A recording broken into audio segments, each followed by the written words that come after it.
এই ছবিগুলো একটু দেখ, দেখে একটু পছন্দ কর। এটা মেয়ে দেখার সময় কত কাজ মা, তুমি এর ভিতরে মেয়ে দেখার কথা বলছো, আর সময় পাও না। তুই শুধু ছবিটা দেখে পছন্দ কর, বাকি কাজ আমি আর শেফালি খেলা মিলে করব। ছবি দেখে পছন্দ করলে হয়ে যায় না? মানে চিনি না জানি না, ছবি দেখে বললাম এবার বিয়ে হয়ে যায়। ঘটক আসে, ছবি দেখায়, তার মধ্যে একজনকে সিলেক্ট করে, সেই বাড়িতে সবাই মিলে যায়, দুই পরিবারের মধ্যে কথা হয়, তারপরে তো বিয়ে হয়। তুই তো কোনো প্রেমও করিস না, কোনো মেয়ের সাথে কথাও বলিস না, তাহলে তোর বিয়েটা হবে কিভাবে বল? তাহলে কাজ করো, তুমি অনলাইন অর্ডার করো, ওরা বলতে যাবে।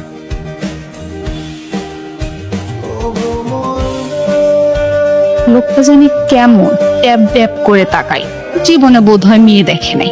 মেয়েটা কিন্তু ভালোই, সুন্দরী, পরিপাটি, একসাথে চাকরি, সংসার, ছেলে আহান, মেয়ে নাম হবে আহিরা, 2টা বাচ্চা হবে আমাদের। আমায় নিয়ে ভাবছে, প্রেম নিয়ে আমার বিন্দু মাত্র আগ্রহ নেই, তোমাকে আমার পছন্দ না। এই যে শোনেন, আমি আপনার সাথে এখানে গল্প করতে আসিনি, এখানে আমি কাজে এসেছি। আর চিনি না জানি না হুট করে আমাকে ডাকলেন। আপনি তো শুধু শুধু আমাকে সন্দেহ করছেন। সন্দেহ করছে আমি? আপনি আপনার বুকে হাত দিয়ে বলেন তো, আপনি আমাকে লুকিয়ে লুকিয়ে দেখেন নাই? গাড়িতে ফেলফেল করে তাকে ছিলেন না? ওয়েটিং রুমেও আমাকে দেখেন নাই? আর আমি মিটিং শেষ করে বেরিয়েছি, আর আপনি আমাকে ডাকলেন। এখন তো আমি এটাও জানি কি বলতে চাচ্ছেন। গবেষণা বলে পৃথিবীর সকল পুরুষই নারীদের প্রতি একটু দুর্বল, কিন্তু আপনি যে কারণে ভাবছেন আমি এখানে এসেছেন সেই কারণে আসছিনি। তো আপনার গবেষণা ভুল। তাহলে আপনি এখানে কি কারণে এসেছেন মিস্টার ভাইয়া? আপনার ব্যাগ। আপনি আমাকে ব্যাগ দিতে এসেছেন? Most welcome. ভদ্রমহিলাকে আমি ব্যাগটা বুঝাই দিলাম, ভদ্রমহিলা ব্যাগটা নিয়ে দাঁড়িয়ে গেলেন, আমি আস্তে করে উপরে চলে আসলাম। আপনি এই রোদের মধ্যে দাঁড়িয়ে মেয়েটাকে ব্যাগ আগা দিলেন, আর মেয়েটাকে আপনাকে থ্যাঙ্কস না বলে চলে গেল। কিন্তু দেখেন, একটা মেয়ের সামনে ফার্স্ট ইমপ্রেশনেই ছাপড়ি হয়ে গেলাম। এরপর যে জিজ্ঞেস করতাম আপনার নামটা, আমরা কি না কি বানায় দিত। মেয়েটা যদি ভালো হয়, মেয়েটা যদি সিঙ্গেল হয়, তাহলে তো কোনো অসুবিধা দেখি না। আর আমি যতটুকু জানি খালাম্মা তো আপনার জন্য মেয়ে খুঁজতেছে, তো ব্যাটে বলে মিলে গেলে তো ছক্কা দিয়ে দিতে পারেন। মনে করেন ব্যাট নিয়ে দাঁড়িয়ে আছি, ওই পাশ থেকে বল আসলো না, আমি 6টা মারবো কি হাওয়া।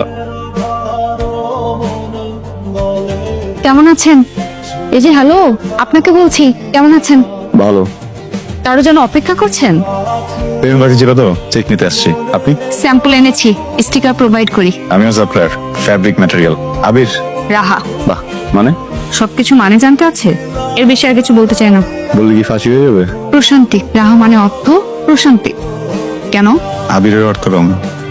সরি, আপনার বাবা মা কিন্তু বুদ্ধিমান, একদম বুঝে শুনে নামটা রেখেছে প্রশান্তি। আপনার চেহারায় কিন্তু একটা প্রশান্তি ব্যাপার আছে। কি মনে হয় জানেন?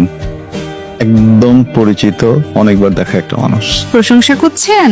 ভালোকে ভালো বলবো না? আমি যদি আপনার প্রশংসা না করি, আপনি কিভাবে বুঝবেন আপনি সুন্দর? বাসায় আয়না আছে, আপনারা কষ্ট করে প্রশংসা করতে হবে না, চুপ থাকে। একদম, আপনি আমার দেখা এখন পর্যন্ত লিস্টে 3rd ranking holder. First and second না কেন? প্রথমটা আমার মা, আর দ্বিতীয়টা আমার হবু বউ। ও দুজন অপসরী। আপনার এই অপসরি দুনিয়াতে আছে নাকি এআই দের জেনারেট করবেন? কোনটা? আশেপাশেই আছে। আশেপাশে। আপনি একটু বসেন। বসেই তো আছি।